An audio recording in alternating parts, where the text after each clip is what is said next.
వాగర్ధావివ సంపృక్తౌ వాగర్ధ ప్రతిపత్తయే జగతః పితరౌ వందే పార్వతీ పరమేశ్వరౌ. సూక్తిం సమగ్రేతున స్వయమైవ లక్ష్మీ శ్రీరంగరాజమహిషీ మధురైః కటాక్షైః వైదగ్ధ్యవర్ణగుణగుంభనగౌరవైర్యాం కండూలకర్ణకుహరాः కవయోధయంతి. హైమోర్ధ్వపుండ్రమజహన్మకుటం సునాసం మందస్మితం మకరకుండలచారుగండం బింబాధరం బహుళదీర్ఘకృపాకటాక్షం శ్రీవేంకటేశముఖమాత్మని సన్నిధత్తాం. విమలపటి కమలకుటి పుస్తకరుద్రాక్షసస్థహస్తపుటి కామాక్షి పక్ష్మలాక్షి కలిక విపంచీ విభాసి వైరించి. మనోజవం మరుతతుల్యవేగం జితేంద్రియం బుద్ధిమతాం వరిష్టం వాతాత్మజం వనరయూధముఖ్యం శ్రీరామదూతం శిరసా నమామి. ఆపదామపహర్తారం దాతారం సర్వసంపదాం లోకాభిరామం శ్రీరామం భూయో భూయో నమామ్యహం. హరి ఓం. పరమేశ్వర స్వరూపైన సభకి నమస్కారం. నీ బలహీనత నుండి తప్పుకోవడానికి నువ్వు ట్రస్ట్కి ఇచ్చేసినట్టే ఏ పరమేశ్వరుడిచ్చిన ఇంద్రియాల్ని నువ్వు సక్రమంగా వాడలేకపోతున్నావో ఆ విషయాన్ని ఆ ఇంద్రియాలిచ్చిన పరమేశ్వరుడికే చెప్పడం శరణాగతి. అయ్యా నేను వాడుకోలేను, మీరే వాడుకునేటట్టు చెయ్యండి అని చెప్పడం శరణాగతి. ఈ మార్గమునందు ప్రయాణించడంలో ఇంద్రియములను మూత వేస్తాడు ఒక్కొక్కడు. ఇది రెండిటి యొక్క శుద్ధి చేత జరుగుతుంది. ఇది మీరు జాగ్రత్తగా పట్టుకోవాలి. మనసు చాలా శుద్ధంగా ఉందనుకోండి, మనసు చాలా పవిత్రంగా ఉంది, మనసు యందు ఏ విధమైనటువంటి దుష్టమైన ఆలోచనలు లేవు. లేకపోతే ఇప్పుడు మనసు ఏమంటుంది, ఏమీ తోచలేదనుకోండి, అయ్యప్ప స్వామి దేవాలయానికి పోదాం కాసేపు, పోయి ఆ వేప చెట్టు రావి చెట్టు కింద కూర్చుంటే ఆ దత్తాత్రేయ స్వామివారి గుడి అయ్యప్ప స్వామి గుడి అలా ఓసారి ప్రదక్షిణం చేస్తే కృష్ణ భగవానుడు పరదేవతాస్వరూపిణి అమ్మవారు పక్కన రామాలయం వచ్చి వెళ్ళే భక్తులు కాసేపు ఏదో కార్యక్రమాలు వాటి గురించి కాసేపు మాట్లాడుకుని వద్దాం పోదాం పదండి అంటాడు.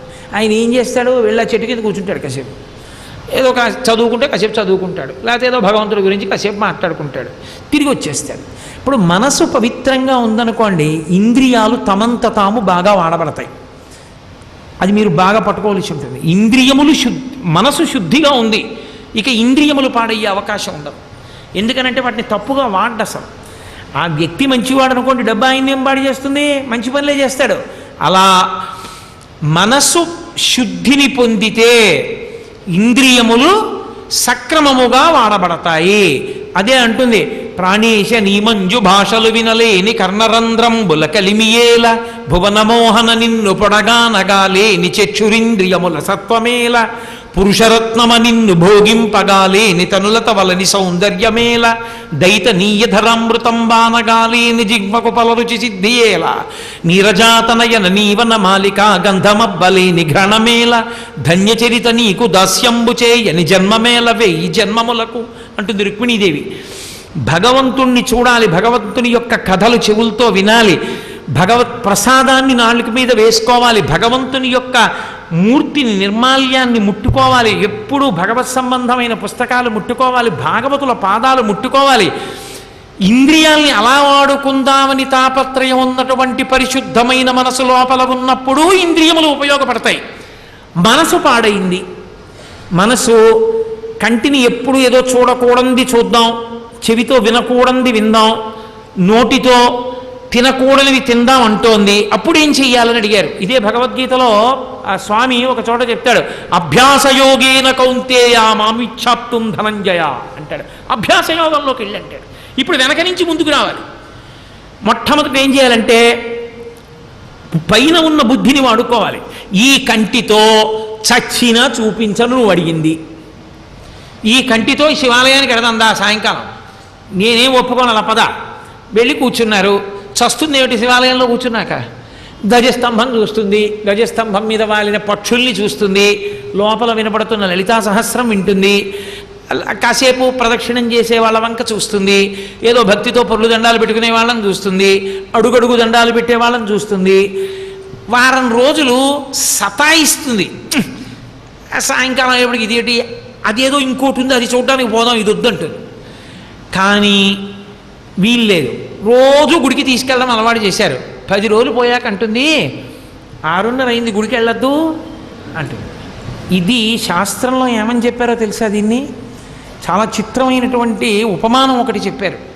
ఒక అరణ్యం మండిపోతోంది, కాలిపోతోంది అరణ్యం. ఆ కాలిపోతున్నప్పుడు దాని మించి ఆ కొమ్మలు అవి విరిగి పడిపోతున్నాయి. ఆ అరణ్యం కాలిపోతున్న సమయంలోనే పెద్ద గాలి, ఎంత పెద్ద గాలో వేసింది.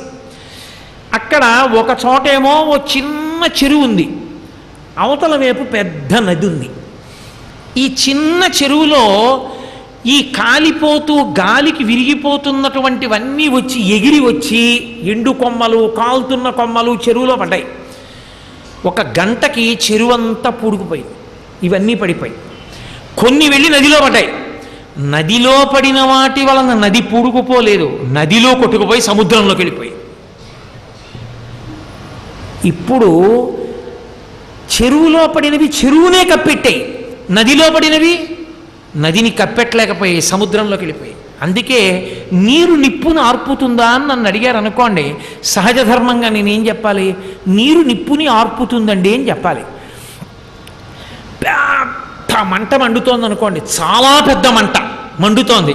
నేను ఒక గ్లాసు నీళ్లు తీసుకెళ్ళి ఇలా పోసాను అనుకోండి, ఇప్పుడు నీళ్ళు ఏమయ్యాయి? కాలిపోయాయి, అవి వెంటనే మరిగిపోయి ఆవిరైపోయాయి. ఇప్పుడు అవి మంట చేత కాల్చబడ్డాయి, మంటను ఆర్పలేదు. ఎందుకని? నీరు తక్కువైంది, మంట ఎక్కువైంది. మంట చిన్నది, నీరు ఎక్కువ అయితే మంట ఆరిపోతుంది. మంట పెద్దది, నీరు తక్కువ అయితే నీరు ఆవిరైపోతుంది. దాని ధర్మం దీంట్లోకి వస్తుంది. మనసు ఇంద్రియములను వాడుకోవడం తెలియలేదనుకోండి, మీరు ఇంద్రియములను మూత వేయాలి. ఇంద్రియములను మూత వేయడం అంత తేలిక కాదు. బయట వర్షం పడుతున్నప్పుడు కిటికీ మూసేసాయి అంటాడు యజమాని. మనవాడు అంటాడు, ఎందుకు తారగారండి, చల్లటి గాలి వేస్తుంటే కిటికీ వేసేయమంటారు అంటాడు. నీ మొహం నీకేం తెలుసురా, అలా వదిలేస్తే తలగడాలు తడిసిపోతాయి, పరుపులు తడిసిపోతాయి, గాలికి నీళ్ళన్నీ లోపలికి వచ్చేస్తాయి, తలుపేసాయి అంటాడు. ఇప్పుడు కిటికీ తలుపేసేయాలనుకున్నవాడు కిటికీలోంచి చెయ్యి బయట పెట్టి కిటికీకి ఉన్నటువంటి ఒక చిన్న ఊచ పట్టుకుని కిటికీని లాగేటప్పుడు వర్షానికి చెయ్యి తడుస్తుందా తడవదా? చెయ్యి తడుస్తుంది. చెయ్యి తడిస్తేనే ఇల్లు తడవకుండా కిటికీ మూస్తాడు. ఒకసారి ఇంద్రియముల యొక్క విశృంఖలత్వము వలన పాడైపోతానని తెలుసుకుని ఇంద్రియములను ముయ్యాలి. అంటే అనుభవంలో పాడైపోమని కాదు, శాస్త్రాన్ని గురువాక్యాన్ని దృష్టిలో పెట్టుకోవాలి. పెట్టుకుని అమ్మో ఇంద్రియాలతో మనసుని సంస్కరించుకోవాలంటే ఇంద్రియాన్ని మూత పెట్టేయాలి. మూత పెట్టేయాలంటే అభ్యాస యోగేన కౌంతేయ, అభ్యాస యోగం వైపుకి వెళ్ళాలి. అంటే అభ్యాసం అంటే మళ్ళీ మళ్ళీ మళ్ళీ మళ్ళీ చేయడం. మీరు 10 రోజులు సాయంకాలం శివాలయానికి వెళ్ళిపోయారు అనుకోండి, 11వ రోజున మనసు ఏమంటుందో తెలుసా? గునుస్తూ ఉంటుంది, 6:30 అయింది, శివాలయానికి వెళ్ళాలిగా పదా అంటే అదే గుర్తు చేస్తుంది. అవును వెళ్ళాలి. మీరు అదే పనిగా ఓ 6 నెలలు శివాలయానికి వెళ్ళారనుకోండి, క్రమంగా మీ మనసు ఏమవుతుందంటే చెరువు పూడుకున్నట్టు పూడుకుంటుంది. పూడుకుని వాసనాబలం ఇటు తిరిగిపోతుంది. తిరిగిపోయి కళ్ళకి సాయంకాలం అయ్యేటప్పటికి, ఇవాళ సోమవారం జాజిపూలతో అలంకారం చేసి ఉంటారు, అబ్బా పరమేశ్వర దర్శనానికి తొందరగా వెళ్ళాలి, సాయంకాలం అయిపోయింది అని తొందర పెడుతుంది. మెల్లిమెల్లిగా ఏం చేస్తుంది? దేవాలయంలో జరిగే ఉత్సవాలు, ప్రవచనాలు, పుస్తకాలు, మంచి మాటలు వినడం, మెల్లిగా వాసనాబలం మారిపోయి పూర్వం ఎక్కడెక్కడెక్కడెక్కడో ఉన్న వ్యక్తి ఎప్పుడూ భగవంతుడు చుట్టూ తిరుగుతూ ఉంటారు. నా దగ్గరికి వచ్చి కొంతమంది అంటూ ఉంటారు, అయ్యా మా పూర్వం విషయం మీకు తెలియదండి, అసలు మా పూర్వం విషయం మీకు తెలిస్తే మీరు దగ్గరికి రానివ్వరండి. నేను వెంటనే అంటుంటాను, నీ పూర్వం విషయం నాకెందుకయా? లోకంలో మారడం కోసం కాదు ఎవడైనా ఏదైనా చేసేది, నువ్వు మారావన్నది నాకు కావాలి, కానీ నువ్వు మారకముందు ఎలా ఉన్నావో తెలిసి నిన్ను దూరం చేయడానికి నేను ప్రవర్తన చేసేది నాకెందుకయా? అది నువ్వు ఇప్పుడు మంచిగా ఉన్నావు నాకు చాలు. అది నాకు ప్రాతిపదిక పక్కన పెట్టుకోవడానికి, అంతేగాని పూర్వం ఎలా ఉన్నావో నాకెందుకు అంటుంటాను.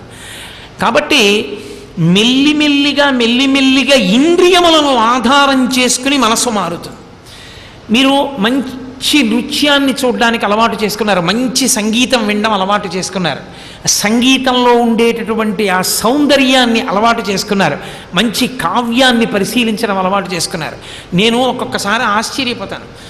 శ్రీరామాయణము 2 పర్యాయాలు ప్రవచనం చేసి రామాయణం ఎక్కువగా చదవడం అలవాటయ్యాక ఎక్కడికి వెళ్ళిన ప్రకృతిని చూస్తే నాకు ఒక పరవశం వస్తుంది. నేను అనుకునేవాడిని ఇది రామాయణం చదవడం వల్ల నాకే కలిగింది అనుకునేవాడిని. ఓసారి మణుగూరు ఉపన్యాసాలకు వెళ్ళా. మా రామకృష్ణారావు గారు వచ్చాడు నాతోటి. ఊరో తెల్లవారుజామున పెద్ద చెట్ల కింద తిరుగుతున్నాం. ఆయన రామాయణంలో పెద్ద పెద్ద చెట్లు, పక్షులు, అసలు ఆ ప్రకృతి, ఆ వర్ణన, ఆ వైభవం వాల్మీకి మహర్షి చెప్పేస్తుంటే నేను తెల్లబోయా. ఇంత అనుభవం నేను కూడా పొందలేదు. అయ్య బాబోయ్, ఈయనకి ఎంత జీర్ణమైందో అనిపించింది నాకు. ఒక్కసారి మీరు తిరగడం మొదలు పెట్టాలంటే ఇంద్రియముల చేత మనసు వశమైపోతుంది. మనసు మొదట నిలబడకపోవచ్చు, పుస్తకం చదువుతుంటే అంతా చదవడం అయిపోతుంది. ఏం చదివే అన్నారనుకోండి, ఏమీ ఉండదు, మనసులోకి వెళ్ళదు. నిరుత్సాహం పొందకూడదు, మళ్ళీ ప్రారంభం చేయాలి. చెయ్యగా ఇంద్రియముల వలన మనస్సు స్వాధీనమవుతుంది. మనసే స్వాధీనమైతే ఇబ్బందే లేదు. అందుకే 2 మాటలు ఎప్పుడు పక్క పక్కనే వాడతారు, శమము దమము అని. శమము అంటే మనసు వశపడడం. మనసు వశపడిపోయింది అనుకోండి, అసలు ఇంకా దానికి భయం ఏర్పడిపోతుంది. ఎలాంటి భయం వచ్చేస్తుంది అంటే అది ఇంకా తప్పు సలహా చెప్పడాన్ని ఇష్టపడదు. మీరు చూడండి, ఇది ప్రధానంగా ఎక్కడ ఉంటుందంటే ఈ వ్యవస్థ కార్యాలయాల్లో ఉంటుంది. కార్యాలయాల్లో అనేక విధాలుగా డబ్బులు ఎలా సంపాదించవచ్చు అన్న దాంట్లో నిష్ణాతులైన వాళ్ళు ఉంటారు. వాళ్ళు అధికారి పక్కన కూర్చొని ఆయనకి నేర్పుతూ ఉంటారు. సార్ ఇలా సంపాదించచ్చండి, ఇలా సంపాదించచ్చండి అని వాడిని పక్కన కూర్చోబెట్టుకుంటారు. ఎప్పుడు వాడు సలహాలు ఇస్తాడు.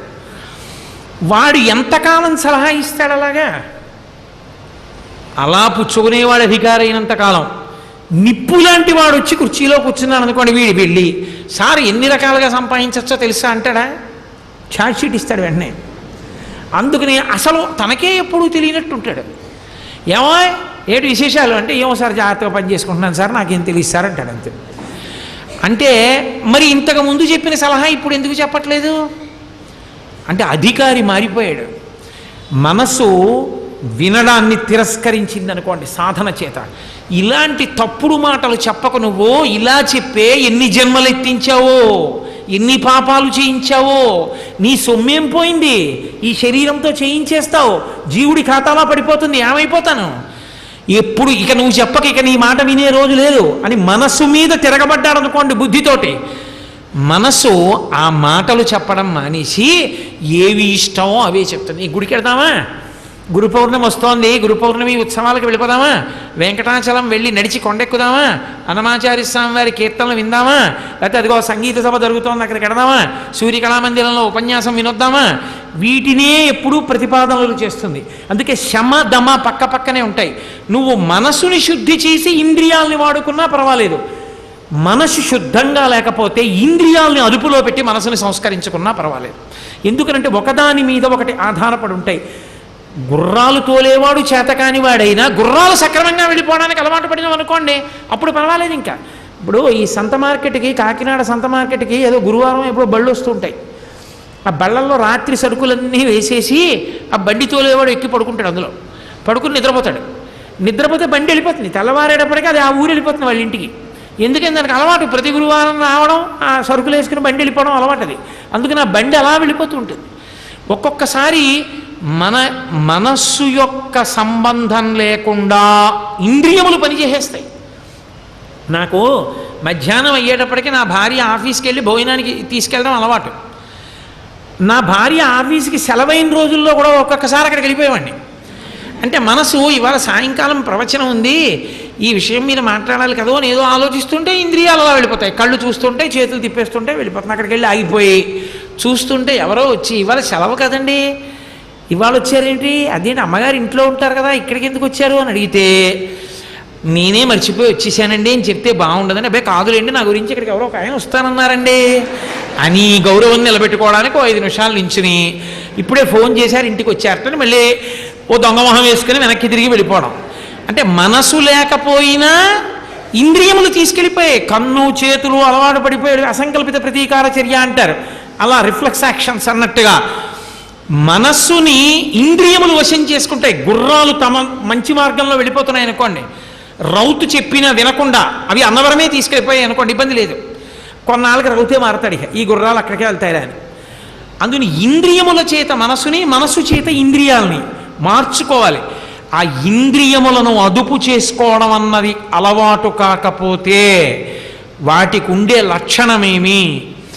ఎప్పుడూ బయట వాటి వంక చూడడం, వాటి ద్వారా లోపల సుఖం ఎలా పొందుదాం, వెంటనే మనసు ప్రతిపాదన చేస్తుంది, ఏదో చూస్తుంది, అబ్బా అది నాది అయిపోతే అంటుంది, అంతే మానసికంగా అనుభవించేస్తాడు దాన్ని. అంతే, మానసిక హింస అయిందా లేదా, అవతల వాడిది నువ్వు అనుభవించావా లేదా, దోషం అయిపోతుంది. అక్కర్లేనటువంటి అల్లర్లన్నీ జీవితంలో ప్రవేశిస్తాయి. మీకు ఇవన్నీ వచ్చాయి అనుకోండి, అలా చేస్తూ పోయాడు అనుకోండి, మీకేమిటి బాధ అంటారేమో. మనసుకి వశపడిపోతే వ్యగ్రత వస్తుంది. వ్యగ్రత ఉంటే ఉద్రేకం ఉంటుంది. వ్యగ్రత ఉద్రేకము ఎక్కడ ఉన్నాయో సుఖదుఖములు లంపటము పెరిగి పునర్జన్మల యొక్క సంఖ్య కోట్ల మీద పెరుగుతుంది. అది తగ్గించడానికి శాస్త్రం వచ్చింది. అది మనుష్యుడికి మాత్రమే కాబట్టి వాంగ్మయం రెండవ పుష్పమైనటువంటి అద్భుతమైన పుష్పము ఇంద్రియ నిగ్రహ. కాబట్టి అహింసా ప్రథమం పుష్పం పుష్పమింద్రియ నిగ్రహ. అందుకే ఇంద్రియ సుఖములను మనసు ప్రశ్న వేస్తుంది ఒకప్పుడు. ఇది అందుకని ధర్మంతో ముడేస్తారు. శంభు అన్న నామం అందుకొచ్చింది శివుడికి. పెడతారు అడిగినవి. చక్కెర పొంగలి కావాలన్నావుగా, తిను, తింది, బాగుందా, బాగుంది, ఇంకొంచెం తిను, బాగుందా, బాగుంది, ఇంకొంచెం తిను, బాగుందా, బాగుంది, కాసేపు ఇంకా తింటావా, వద్దు బాబాయ్ వాంతి వచ్చేట్టుంది. సుఖం అయితే మరి ఎంత తిన్నా బాగుండాలిగా, మరి బాగులేదని ఎందుకన్నావు అంటే ఇవాళ వద్దన్నావు, మళ్ళీ 4 రోజులు పోయాక మళ్ళీ పెట్టమంటావు. అంటే నీకు బాగుందన్నంతసేపు బాగుంది, నీకు బాగులేదన్నప్పుడు బాగులేదా? అది అంతా బాగున్నదేగా అయ్యి ఉండాలి, లేదా అంతా బాగులేనిది అయ్యి ఉండాలి. నీకు కొంత బాగుండి కొంత బాగులేదంటే దోషం ఎక్కడుంది? నీ దగ్గర ఉంది, దాంట్లో లేదు. ఇష్టాయిష్టములు దానిలో లేవు, నీకు ఇక్కడున్నాయి, ఇక్కడున్నాయి, మనసులో ఉన్నాయి. ఇది నీ తమాషా అని. కాబట్టి ఇప్పుడు తెలుసుకున్నావుగా, చక్కెర పొంగల్ అంటే ఇలా ఉంటుంది. ఇంకా అస్తమానం చక్కెర పొంగలని వేధించేకు, అందులో ఏం సుఖం ఉంది ఇంకా అని అలవాటు చేస్తే దాని వలన వైరాగ్యం వస్తుంది. ఏముందండి చక్కెర పొంగలి ఎన్నాళ్ళు తిన్నాను అన్నవాడికి డయాబెటీస్ వ్యాధి వచ్చినా ఇబ్బంది ఉండదు. ఎందుకో తెలుసా అండి?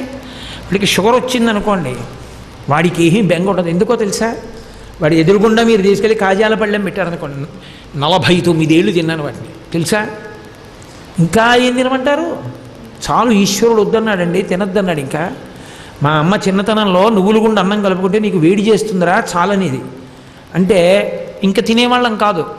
అలా పరమేశ్వరుడు అన్నాడు, 49 ఏళ్ళు తిన్నావు కదా నాన్న, మరి మిగిలిన వాళ్ళు తినద్దు. ఎంతమంది పుట్టారు తర్వాత? మరి వాళ్ళందరూ తినద్దు. ఇక నువ్వు చక్కగా ఇచ్చేసుకో, ఎవరికన్నా ఇస్తూ ఇచ్చి వాళ్ళు తింటే సంతోషించడం నేర్చుకో. నోటితో చెప్పడం కాదు, చేయడం కూడా రావాలిగా. నువ్వు తిన్న కన్నా ఎక్కువ సంతోషించి ఇతరులకు ఇచ్చి అంటున్నాడు ఈశ్వరుడు. కాబట్టి నాకు వద్దండి అని నోట్లో పెట్టుకోవడం మానేశాడు. వాడిని ఏమైనా షుగర్ బాధ పెట్టిందా? షుగర్ వస్తుందేమోనని, కాజా తినలేమోనని ఏడిచేవాడిని నువ్వు బాగు చేయగలవా? మనస్సు వలన సుఖదుఖములు ఉంటాయి. ఇది సుఖమా అన్న ప్రశ్న వెయ్యడం మొదలుపెట్టారనుకోండి, సుఖం అనుభవించి, ఏ సుఖము? శాస్త్రం అనుభవించిన సుఖము. ఇదేం సుఖం అండి అన్నారనుకోండి, తీర్థయాత్ర చేయడం తప్పు కాదు, కానీ బతికున్ననాళ్ళు తీర్థయాత్రలే చేస్తానంటే 70 ఏళ్ళు వచ్చినా 80 ఏళ్ళు వచ్చినా యాత్రకు వెళ్ళకూడదు. కొన్నాళ్ళు పోయాక ప్రయత్నపూర్వకంగా, అబ్బా ఏమండి ఇవన్నీ ఇంకా ఈ తిరగడాలు ఇవి ఎందుకంటే, కూర్చుని 2 గంటలు జపం చేసుకోవడంలో ఎంత హాయిగా ఉంది. నీ చూసినవి మానసికంగా నీ దర్శనం చేసేయగలను. ఒరే నువ్వు కోడలు పిల్లలు వెళ్ళండి, హాయిగా కూర్చుని నీ జపం చేసుకుంటా, 3 పూట్ల 1000 గాయత్రి చేసుకుంటారా, నాకు అది సంతోషం, మీరు వెళ్ళిరండిరా అని మీరు అనగలిగారు అనుకోండి. ఇక ఆ సుఖము సుఖమా అని అడిగి, సుఖము కాదు అని అనిపించిన నాడు దాని మీద స్పృహలేని స్థితి కలిగితే వైరాగ్యము సుఖములకెల్లా పెద్ద సుఖమవుతుంది. అప్పుడు ఇంద్రియములను నిరోధించిన కారణం చేత సుఖము వైరాగ్య సుఖముగా మారి దేని యందు అనురక్తి లేని స్థితి ఏర్పడుతుంది. అప్పుడు ఏమవుతుంది?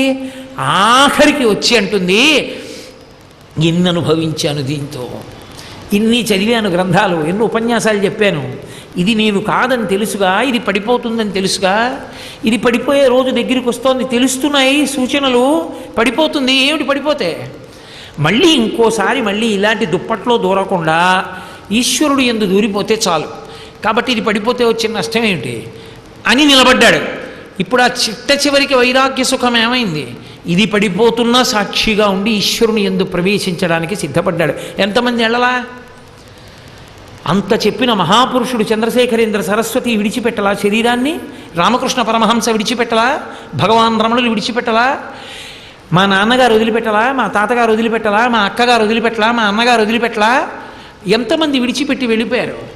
ఎవరైనా విడిచిపెట్టవలసిందే. వాళ్ళందరికన్నా నేనేం ఉండిపోవడానికి దీంతో నేనే ప్రత్యేకమా? ఇది నేను విడిచిపెడతాను, ఇది విడిచిపెడతాను, కానీ లోనున్న నేను ఎప్పుడూ ఉంటాను. కాబట్టి బెంగెందుకు? ఏది లేదని నేను బెంగ పెట్టుకోవాలి?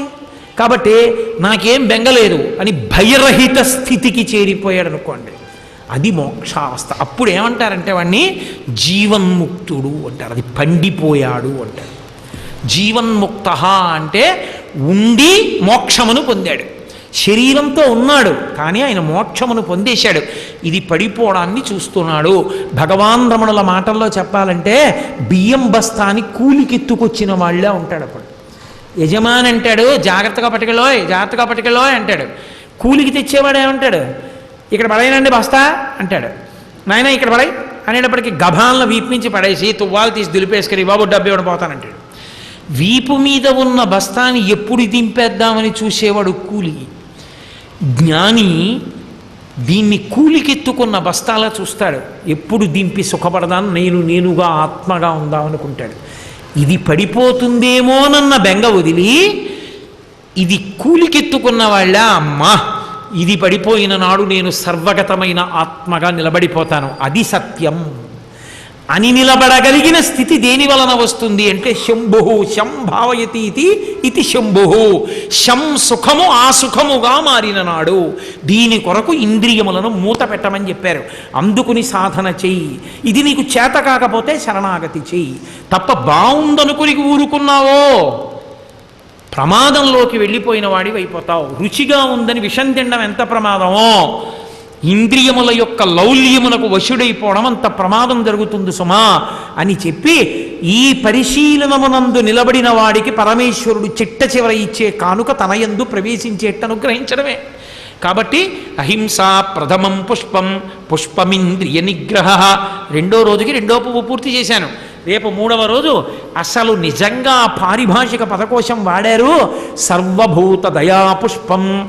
మనమందరం అనుకునేటటువంటిది ఒకటి. అసలు సర్వభూత దయా పుష్పం అంటే అన్ని భూతముల యందు దయా అన్న మాటకు అర్థమేమి, అసలు దాన్ని లోపల ఎలా అనుసంధానం చెయ్యాలి, దాని వలన విష్ణు ప్రీతి ఎలా పొందుతాడు, భగవంతుడికి ఎలా దగ్గరవుతాడన్న దాన్ని శాస్త్రములు ఎంత అందంగా మాట్లాడాయన్న దాన్ని రేపు మీకు చెప్పే ప్రయత్నం ఈశ్వరానుగ్రహంగా చేస్తాను. మంగళాశాసనపరై మదాచార్య పురోగమై సర్వైశ్చ పూర్వైరాచార్యై సత్కృతాయాస్తు మంగళం. మంగళం కోసలేంద్రాయ మహనీయ గుణాత్మనే చక్రవర్తి తనూజాయ సర్వభౌమాయ మంగళం. ఉమాకాంతాయ కాంతాయ కామితార్థప్రదాయినే శ్రీగిరీశాయ దేవాయ మలినాథాయ మంగళం. కరచరణకృతం వా కర్మవాక్కాయజం వా శ్రవణనైనజం వా మానసం వాపరాధం విహితం వా సర్వమేత్తక్షమస్వ శివ శివ కరుణాబ్ధే శ్రీ మహాదేవ శంభో. సర్వం శ్రీ ఉమామహేశ్వర బ్రహ్మార్పణమస్తు. స్వస్తి.